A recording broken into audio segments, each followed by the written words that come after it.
How is it? Get two videos off me today because I'm not that busy. Someone I was supposed to show up for something didn't show up, so changing gears from the usual monologues, vlogs, or whatever, but not completely. I was talking to a friend just a few minutes ago, and while he would be on the same path, he's definitely in the tribe. He's a guitar maker, luthier, and he wouldn't be. I wouldn't have considered him as far down the road as many of us in the tribe are, in in relation to dismantling the or understanding the psychopathic control grid. But he surprised me when he said we were talking about all the what thing that's going on in the world, and he surprised me when he said, "I don't think human beings are really running this. There's something else like aliens or something." And I was taken back by him saying that. Now, I also believe this, and I probably always believed it, but it was one of the things I never wanted to confront. But I myself am completely convinced and no longer in any doubts that there is a non-human force operating through the psychopathic control grid, attacking and controlling the human race. And it begins with things like education and stuff like that, right through life. But I I don't know what it is precisely. I keep coming back, as you know, to that scene in Godfather 3 when Andy Garcia said to Al Pacino, "I don't know, the Jesuits, Freemasons, Propaganda Dewey, the Illuminati, the secret unknowns, I don't know," when he asked him who was the real force behind all the power. And I've always used the term the secret unknowns because I think that's what they are. And that's why, and they infect and they control. And that's why the likes of the Emperor of AIDS, Fauci, and the likes of Bill Gates and Elon Musk and all the others, and you look at them, they don't look, Tony Blair and Hillary Clinton, they don't look human because they're literally possessed or controlled. And this secret unknowns entity that's running this world, it's a funny one. It only seems to have power if you dread or become obsessive over what it's foisting upon us. It's benign if you don't care or you ignore it. And that's one of the reasons I advocate people having and building their own parallel life, parallel society, doing their own thing and switching off the TV news. They're aware of what's going on, but like me, you saw me dog as rat, it's as much a vehicle for satire. I never get upset about these things. They don't I mean, I did have some bad days. You all saw that during the lockdown, and I was quite upset. I really wanted to do things and couldn't travel and stuff like that. When the restrictions were really bad here, and I did have a few bad days, but I talking to you guys here helped me get out of that with open dialogue. And thank God, what would we have done without this, right? And thank the gods. And it's it needs it craves your emotional attachment. So therefore, you see the thing that's going on with the flooding the country. Like my friend who told me about it, he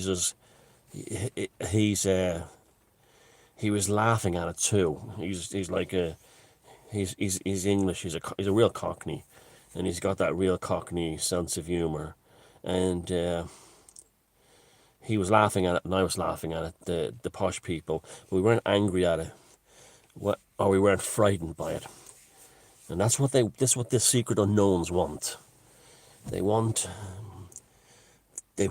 your fear. They want your anger. They want you feeding it.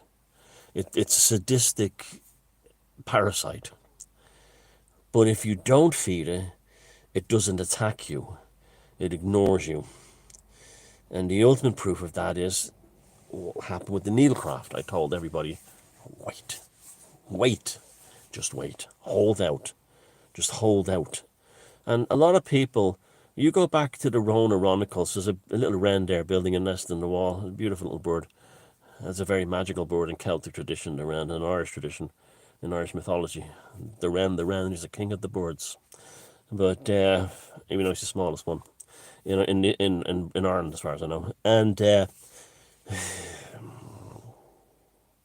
God's beautiful little things. That's what life is about, you know. That's what it's all about. Just the joy of me seeing a wren building a little nest in a hole in the wall, you know. But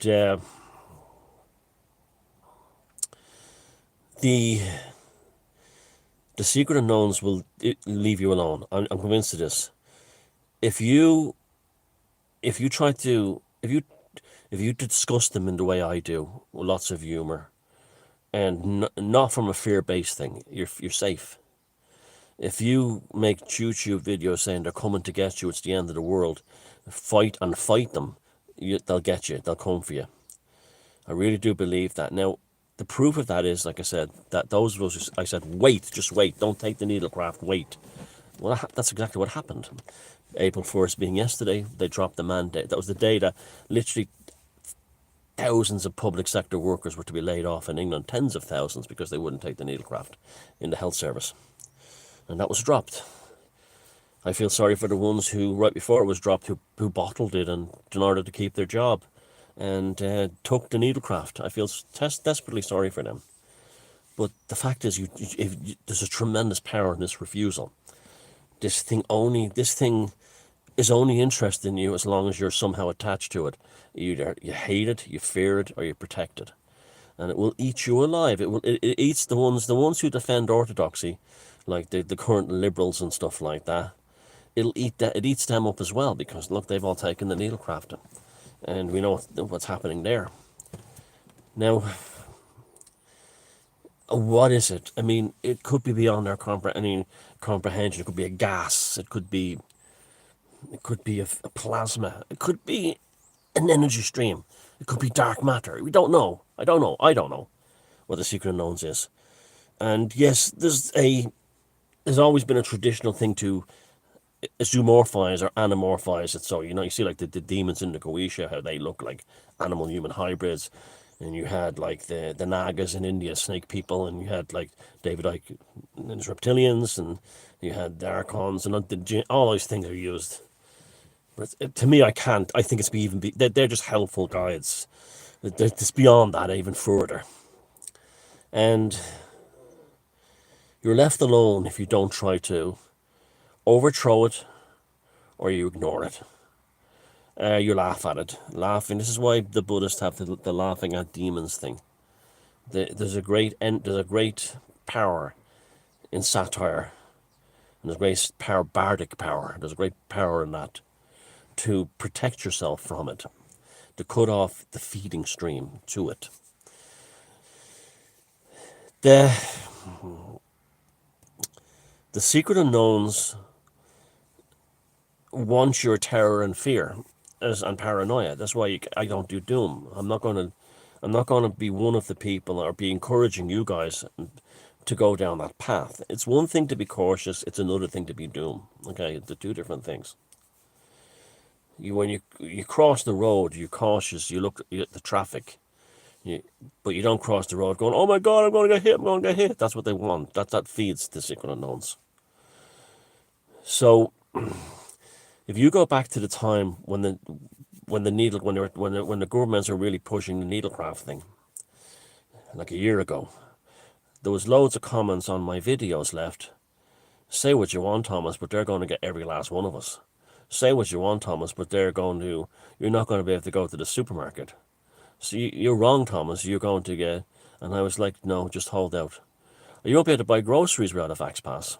You won't be able to go anywhere with it. You won't be able to travel anywhere with it. Travel in your home and have a job. They were just as bad as the ones who were foisting the stuff on us. Who was proven correct in the end? I was. I said, just hold out. Do you need a vax pass to go buy groceries? Do you need a vax pass to go on holiday? Then even France dropped the restrictions the other day, and more. It's the only ones that still have it are on their last leg with them. It's not flying because they have the Ukrainian thing to feed energy into the secret unknowns now. Just always just wait. There's a waiting and non-engagement, refusal are phenomenally powerful weapons in our arsenal, in our tribal arsenal, to protect ourselves. And it's an individual thing. This is why people say to me, Thomas, would you run for election? No. One, I don't believe in democracy. I'd hate it, actually. And two, they'd kill me. They'd kill me. I know that if I wanted to say, like I had this, I was thinking, like I was telling to a friend the other week, and there is one thing I would do. I'd like to run for president of Ireland as a black woman. Well, not become a black woman. Just say I'm running for Ireland's first black female president, as me, like you see me now. And if they say yes, ridiculous, the people that say it to me, I will say you're a racist and a transphobe. Just for the pleasure of having of sending their absurdities back at them. And I said I'd do it for a laugh for that. I'd do it for that laugh. And I probably would if I ran now. I'd probably get thousands, and I'd have a very good chance of getting into the final round of candidates. No problem. I'm pretty sure I could, just because of the way I would be doing it. I wouldn't. I'd have. When you'd have to do the sign language, I'd probably have like a prostitute or a stripper next to me doing it just for a laugh. It's just I'd a madam in S&M stuff. I'd be outrageous. It would be but it would be funny. It'd be all done in a funny way, and it would be done entirely to send up the system. And I'd be dropping truth bombs and stuff like that. And the thing feeds us. I'll give you an example of how it's the secret unknowns will take your energy any way it can get it. I'll give you an example. In the 1970s, there were films that were openly promoting pedophilia and TV shows. At the time, we didn't know it. We, the average person, didn't know it. But all the nonsense and the pedos in the entertainment industry were all like, the Jimmy Saviles were winking to the royal families and through these films. Do you remember so many grooming things went on in those films that we didn't know at the time, TV shows? Do you remember Different Strokes? How that show used to start?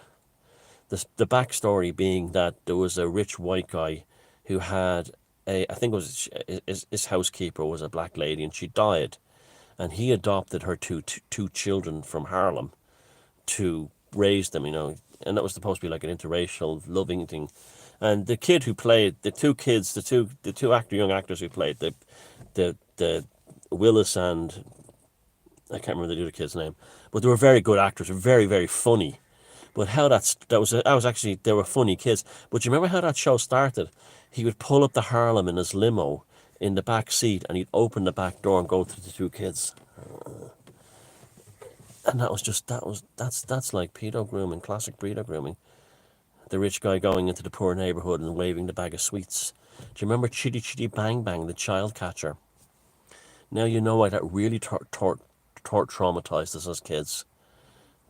Remember that one? There was other ones. There was other films. Do you remember Taxi Driver with Robert De Niro? I mean, that was yes, that stuff goes on, and that's a very uncomfortable subject with a 12-year-old prostitute.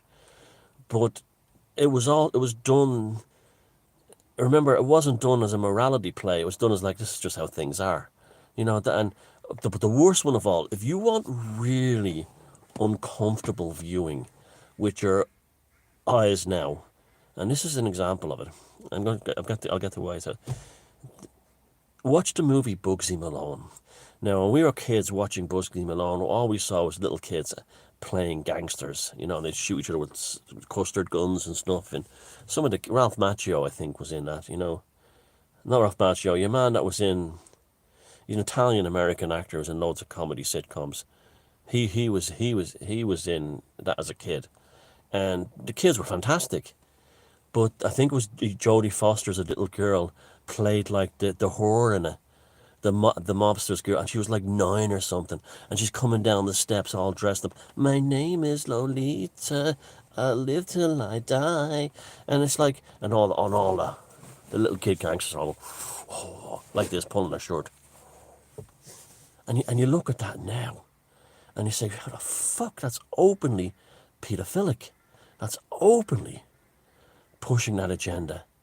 And I don't even know if Alan Parker was deliberately doing. I don't think he was. But I mean, there was definitely the movie company was, and just the whole script and everything. And it makes very like you look at how they get away with that. And so that's how the secret. But so when that came out originally, and everyone was laughing at it, that watching it, it was the secret unknowns planting a seed, knowing that down the road all this stuff would be found out. And so you have this, now you have people who are angry, I want to fucking kill these nonsense. Well, that's feeding the secret unknowns as well. The way, I mean, there should, I mean, there's an agenda now to legalize this stuff. This is the silver bullet of communism and leftism. Because if you can get parents to give their child to an adult for sexual reasons, it's gone. It's over. A parent will willingly do it. Now we're very close now. The two things that's brought us extremely close to it. The first one is these adults calling their babies non-gendered. That's number one. And the second, my ungendered 4-year-old, my non-gendered 4-year-old. That's stage one of parents sacrificing, just like the old kings, the pagan kings of Israel, sacrificing their children to the demons at Gehenna. Just like that. And the other one was the needlecraft. Because if you would bring your child down to have an experimental drug injected into them, the next thing is you'll hand them to a paedophile to have a penis put into them.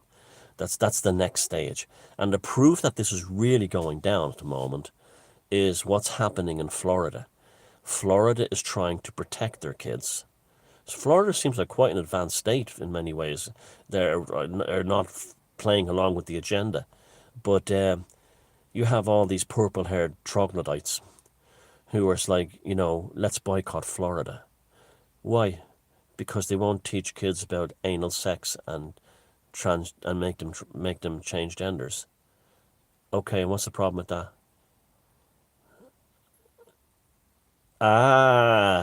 Though you have a problem with it because you want sexual access to children. Admit it. And that's the thing. So once you know that, you go, okay, that's the game plan. And your job as a parent is to protect your own kid. So if you have like a 4-year-old boy, this is my 4-year-old son, Jimmy. He's a boy. I'm going to say that. And that's, you raise him and you tell him, if any man ever, a man or woman, ever, remember, women do this stuff too, try to touch you in a certain place, you come to me. And of course, while in an ideal world, we would have instant summary executions of all these types. Absolutely. Can't do that because generally the ones who get fired up, see, this is the problem. The ones who get, there's a pussycat went there that's actually relative of my cat Billy, because Billy was from a stray that I picked up here, and he looks just like him. But it's a good place for a cat to live. There's all like the woods and everything, and all buildings and stuff to play in. But the people who are obsessed, I always talk about these non-smanics, fucking beautiful, I'll get them, and they sit around. Like I talked about the one guy who was like a well-known, not a well-known truther, but he's a truther building a name for himself, exposing the nonsense. And they found the police arrested him, they found kiddie porn on his laptop. He committed suicide. Because what happens is those types they're unhinged. A lot of the ones who are like hunters, pedophile hunters, they're feeding the secret unknowns as well, because they're not rational. What we would have would be if any adult was caught, you know, do you ever notice that when a public sector worker or something, when they find like kiddie porn on their laptop, it's never 25 or 30 images. It's, you know, 15,000, 40,000. It's like numbers like that. It's just bizarre. And they should be just instantly taken and turned into executed, turned and processed into a gas and released into the stratosphere. There should be nothing else to that. But of course, we're being told now it's a lifestyle preference. You see, the reason why, and even the ones who are saying that, the ones at the top, they know it's not. These people are disgusting, but the destruction of the family is everything. So the secret of, no, this demonic force behind it all, it's fed by the actual nonces doing it and damaging children. It's fed by the purple-haired troglodytes being outraged that they can't teach bum sex in Florida to underage kids. And it's also fed by the nonce fighters, the nonce maniacs, you know, the pedo hunters. And all people are online angry about it. Don't be angry about it. We're in a war. Remember, they've declared war upon us. Yeah, be upset about it. Be angry about it. Don't be furious about it. Don't be just say, well, okay, we know how this. We have to know what the situation is here now. See, and that's lots of things like that. It was the same with the needlecraft. Oh, Thomas, they're going to beat me, they're going to inject me. I said, no. Like, people had to say, calm down, stop. They really thought that, like, it was going to be like World War II and they were going to be taken off remember all those camps that were supposedly in the middle of Australia? I said, just wait, they're not going to do it. They're not going to do it, but one of the things we can't wait is they're definitely going to push the nonce agenda. So you can fight back against that. You can. There's lots of ways by just being aware of it alone. If they start teaching it in your school and kids. Imagine like this. If you live in Florida and I'm a liberal. I'm a liberal. I'm a progressive. I vote Democrat. And I will leave Florida if they don't teach children about anal sex and gender identity. What does that say about you? You're a fucking freak. That's what you're protesting about. With all the real injustices in the world, that's what you're protesting against. But they're fucking possessed by the secret unknowns. They're possessed by the secret unknowns. It is a force that we can battle by refusal. Memes have, you know, when I can't praise memes enough in fighting against evil. This is why the left and progressives can't meme, because they are evil. They are those memes. And people in the middle, like myself, anarchists, and people on the right are very good at memes. It's the energy is on that side. If you think of the yin and yang thing, the energy, you see, the secret unknown is still part of the laws of the universe. It still has to abide by them and how energy works. And there's always a counteractive energy force. And the way I'm talking about them in this video is not feeding them. I'm safe. But if I was to start screaming about them, like, they're coming to get you, they're coming to get you, and all this stuff, well, they'll drain all my energy out of me and then kill me somehow. And that's why that's the primary reason I don't do Doom. Even when Doom is a possibility, I don't do Doom. You look at the reaction of some of the comments I got on the video yesterday, and all I said was, I'm not taking sides. This is not pro-Zelensky, and this is not pro-Putin. I'm like hovering above it, looking down on it, and trying to get formulate an image of my own. Because just that alone took away the polarity thinking. This is how the Muslims call it the Dajjal. And the Dajjal is very much obsessed with polarized thinking. This demon. And the secret unknowns, again, and allegories are very useful for this. We're about cultural, mythological, and metaphorical ones, and religious ones. The polarized thinking is what keeps this thing alive. And so they were angry at me, not because I made a video praising Putin. no, no, don't care about them. I simply stopped taking sides, and then they attacked me. You wanna know what will get you attacked more than anything else is being neutral, is not taking a side. You'd be amazed by that. That's the. They don't care if you're on one, the left or the right. They don't care. Once you're in the polarized digital system, if you say, "I'm off this chessboard. No, I'm not interested," you will get attacked. You saw that in the comments yesterday.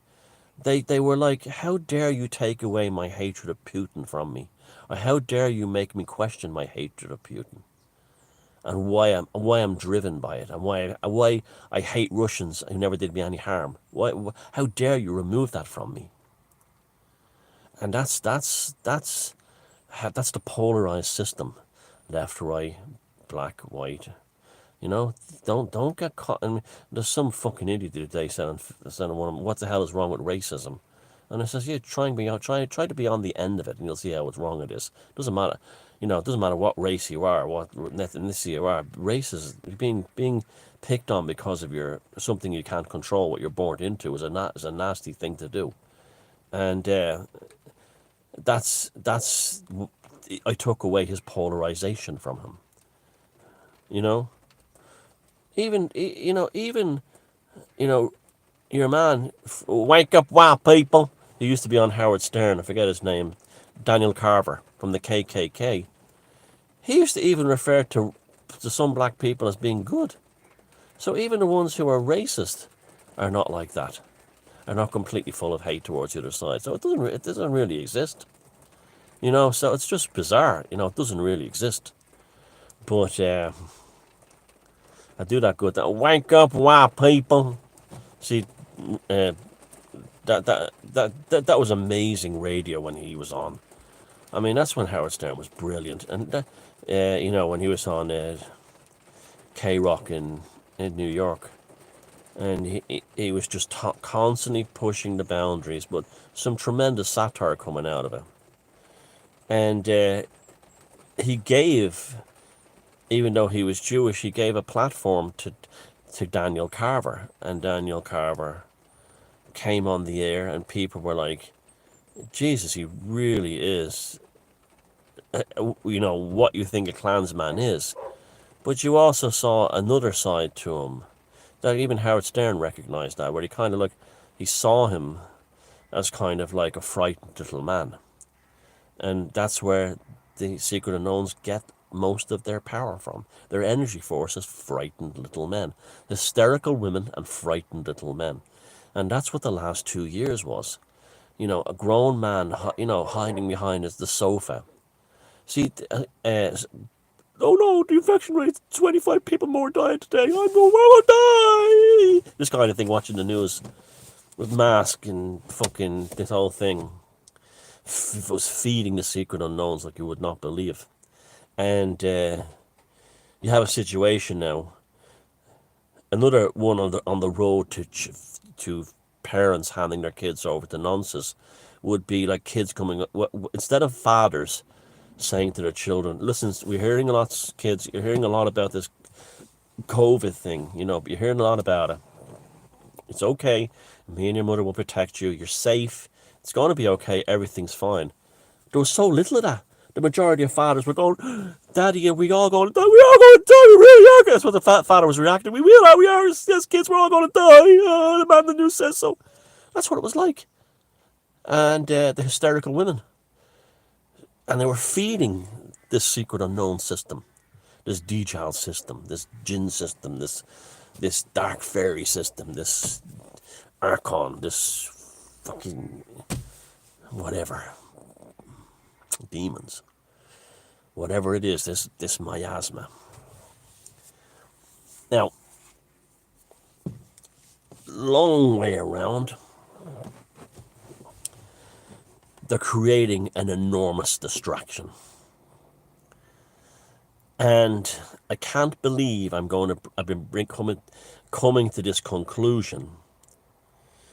But this miasmic, pathological, demonic force of the Secret Unknowns It's distracting us from something. And you know the way I speculate there's an asteroid coming, maybe, or something. That's what I don't know about that. It's just a hunch I have. But I do feel something about space. Don't ask me why. In the last 4 or 5 years, I've been looking up at the sky at night and saying, the problems down there are somehow related to up there. Now, you can say astrology. I don't mean that. I mean, literally, like that. And we have then the alien agenda thing. Now, I was always a believer if there was ever an alien thing went down, it was probably going to be Project Bluebeam. Well, I think Project Bluebeam was actually the pandemic. I think it's already been done. It's the pandemic. That was Project Bluebeam. And I did have this sensation of an alien sense of consciousness, a Lovecraftian vibe, very much so. I mean, Lovecraft, you know how much I value his work and what he from my film Lever Providence, and I'm always talking about that man was a prophet and a seer as well as a magician, and he never told us what size the old ones were. And Migo, the fungus from Pluto, we know. I mean, you think about these things, but I think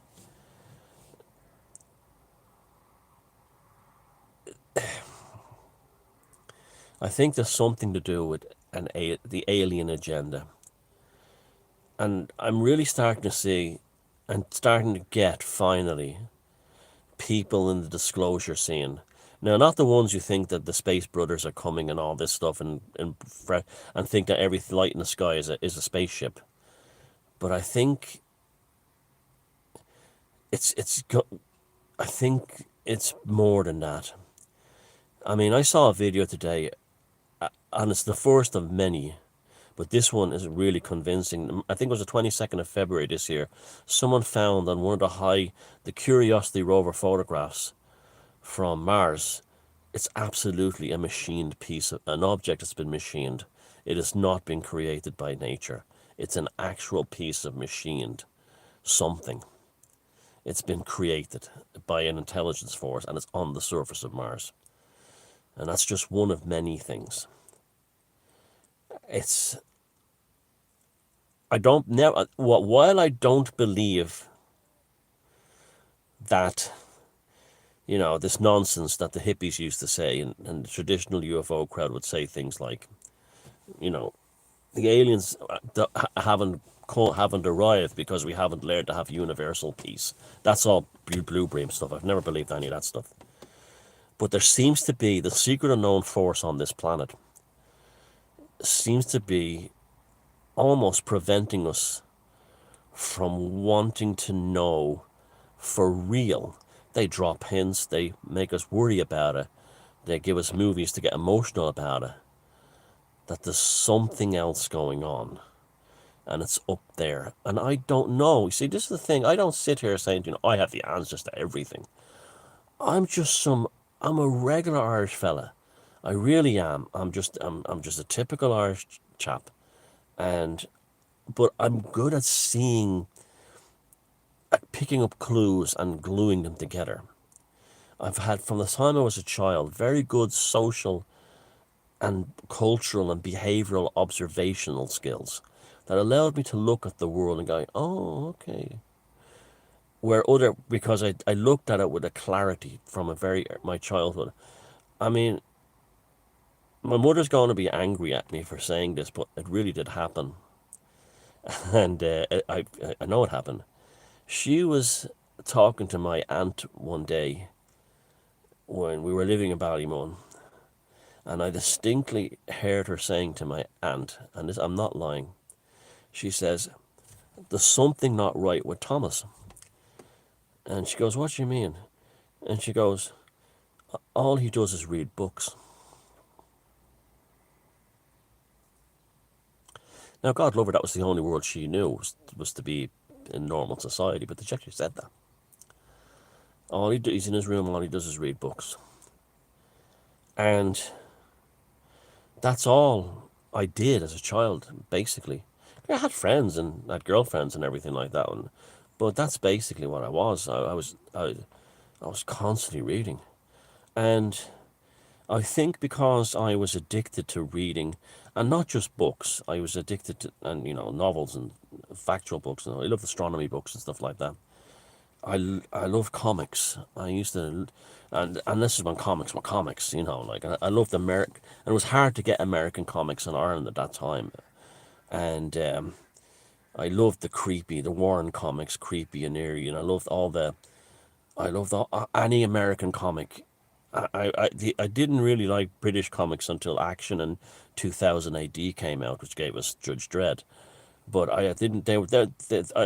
British comics before that tended to be either aimed at kids' humor, or they were adventure stories in the army. Like there was lots of Valiant, and there was lots of army comics and adventure stories, but they were not.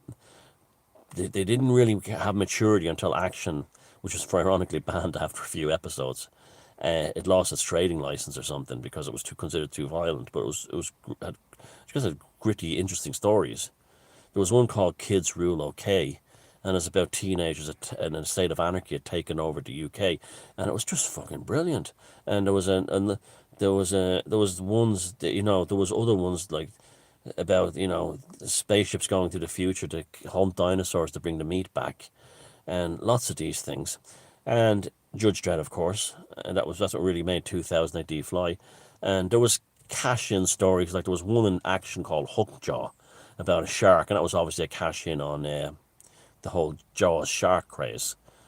But I loved those comics as well, and and I didn't like DC comics because I found they were idealistic American kind of like patriotism, jingoism. The Marvel comics were much more interesting back in the time. They were more, people like Bruce Banner and Peter Parker and the rest behind the superhero thing. They were tormented by human things. There's something about the Marvel characters. They were very human. They were more than just like glorious superheroes that you got in the DC pantheon. And so I was just constantly reading them, as well as like horror. I used to read tons of horror novels and sci-fi novels, and loads of books on paranormal and mystery and stuff, as well as like hard astronomy books and stuff like that. I used to fanatic for Omni, but I think it's because I spent all my time during my formative years. I was able to learn how to partition my life at a young age. So I was hanging out with my mates sometimes, okay? Yes, I had all that drinking the cider behind the church parish hall and writing 666 Satan rules and spray paint on the church hall. Yeah, I did all that stuff, okay? I went to metal concerts, I went all that stuff. I had girlfriends, sniffing glue, messing with drugs, LSD, going to football matches, football hooliganism. Had all that stuff, right? The normal working class stuff. But that was only when I needed that. And when that didn't exist, I didn't come back and watch television. I came back and read. And there was, when people say to me, like, what was the greatest thing you remember from your childhood? It was a chain of bookshops on the north side of Dublin called the Bamba Bookshops. There were second-hand paperback bookshops, and you could pick up books for pennies. And they had thousands and thousands of books. And they were in certain neighbourhoods on the north side of Dublin. There's a fantastic one where next to Dalymount Park, where the stadium where Bose plays, in the shopping centre there. Huge. And you could just go in there and you could, with £1, and walk out with 10 books, that kind of thing. And you could have everything from Erf and Daniken books to UFO books to Lovecraft stories to Corgi novels to Colin Wilson books, you name it. And Bamba is one of the original names of Ireland, and one of the goddesses, the triple goddesses of Ireland. So I even had a cool name. But because I was like that, and I wouldn't say nerdish, but just consumed by reading, absolutely consumed by it, that I was able to do the normie things, but not be a normie. It's a hard one to explain. It was almost like I developed my observational skills by not being a normie all the time. So I understood both worlds. I had the normie lifestyle of a teenage kid growing up in the early 80s, late 70s, early 80s. And I had, and as a kid, a little boy doing what little boys do, climbing trees and running off into the parks and this kind of thing. And all the mischief the little boys, pre-teen boys get up to. But at the same time, I would go home in the evening and be like this, reading, non-stop, non-stop, and the joy and the love of that. I mean, when I think about like when the amount of happiness a paperback, and I carried that right through to my adulthood. I remember like when Holy Blood, Holy Grail came out, I read it in a matter of a couple of days, and I, I told it to my lady, and she was like, "My God, the way you read books is like incredible. You get totally into them, and they sucked right in, and you remember every detail of what you read." So if the gods gave me something that I'm thankful for, it was that, because it wasn't just that it gave me knowledge and entertainment. Remember that, to me that was real entertainment. And also I lived in a slum, really bad, a terrible neighborhood, and and high-rise flats and stuff like that. It was escapism too, so that I could dream about like escape into this other world. But because I spent so much time doing that and not watching TV and not being a normie 24/7, that it gave me a kind of a balance, a yin and yang thing. And you'll find that lots of you guys watching this felt the same way too. You were daydreamers in school and stuff like that. You developed this balance, outside looking in. And I think it's a very good way to live. I think a lot of my audience, most of them probably, have to live in the normie world because they have jobs and families and kids and take care of them. And I hope at some part of me, and these videos I've made, rather than you being tortured and miserable on the job all day, I've given you things to be interested in, to think about, that allow you to escape. I never minded doing shitty jobs like working as a dishwasher or things like that in a restaurant, working in a factory, because my mind was off somewhere else. And so if I had a stupid repetitive job, it was off somewhere else. Whatever rate. I hope that I brought that to some of you guys, that I've made your life a little easier and a tiny bit richer by that those of you who are in the normie world and were being driven insane by it are now a little bit easier. You've developed interest in ancient history or magic or anything or Lovecraft through me, and as a result you're out of complete polarized thinking, because the less polarized you are, the more happier you are. And the reason why you're happier is because you're not feeding the secret unknowns with energy, because you don't have this attachment to either side of the constantly, this either side of one thing or another. As a result, your charisma grows. When your charisma grows, it's proof that you're detaching from the secret unknowns. And that's why when you encounter a situation, and you're allowed a bad day, I have bad days too, but it's not the dominant way to live. And when your personal charisma grows, you literally, like just sitting here seeing that wren building the nest, can give you unbridled joy. You stop and pause and smell the roses in life. And every act becomes, when we had the egg ritual, so many people said, God, I felt amazing doing it. And the reason why you felt amazing doing it is because you had taken back something from the secret unknowns had been stealing from you. And when you threw those eggs into the river, it was a validation of your personal autonomy. You stopped feeling it. And that sensation of, it felt amazing when we did it, was your charisma growing? So your charisma is the gift, the grace of the gods, and it's making you a happier person.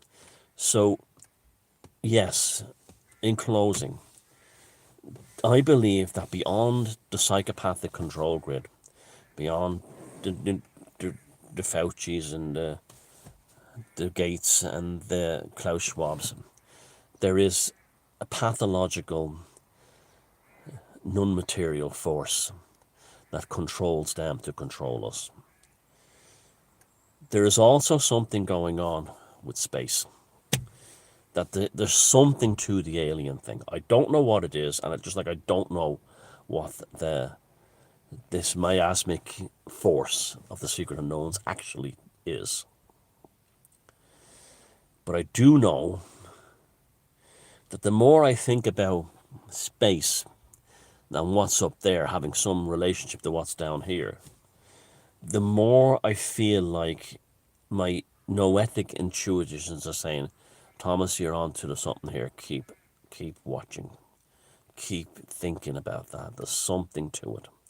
Don't ask me what it is. I feel it. And I would have been the kind of person I know, and I know there's an alien agenda, and I know Bluebeam and all that, but I do think that load was shot with the scamdemic. We're now into something else and something that's more real with that stuff. And the way to not feed the secret unknowns is to be aware of the shit that's the absurdities of what we're dealing with today. That the papers are full of stories of kids dying of strokes, and people, and you want to say, like, it happened. You want to go on, you're on your social media, wherever you live in the world, and some local athlete has suddenly dropped dead. You know you want to go onto that page and say, come on, we all know why he really died or why she died, but there'll be social repercussions for you, so you keep inside yourself. Don't have outbursts. Try not to have the outbursts. Sit back, reflect, and then get into your hobbies, get into your books, get into your kids, and your enjoyment of a family and your family life. And if you don't have kids, do things, home thing. Enjoy cooking, enjoy anything. And while you're protecting your kids from these animals, you're also not doing it in a way that's terrorizing them. You're giving them protection and wisdom. And you see, this is the whole thing with the Epstein thing. The Epstein thing fed a frenzy of nonce mania, and anyone who had their photograph taken next to Epstein was automatically declared a nonce. And they did the same with Savile. And that, I saw some ridiculous comments, like there was a picture of Jimmy Savile once with the Beatles when they started out at the beginning, and they were all the Beatles were part of a pedo ring. This is the kind of shit you read. That's the polarized thinking that feeds the secret unknowns. You just say, oh, these fucking animals, we know what they're like, okay? And just, well, there's nothing you can do about it directly except protect your own kids. And that's what you should be doing anyway. It's like I went on the Irish, somewhere in Irish, the Larry lads. Oh, my battery's going. Reject polarized thinking, sanguine gnosis. Look after yourselves. Bye. Quick. Okay.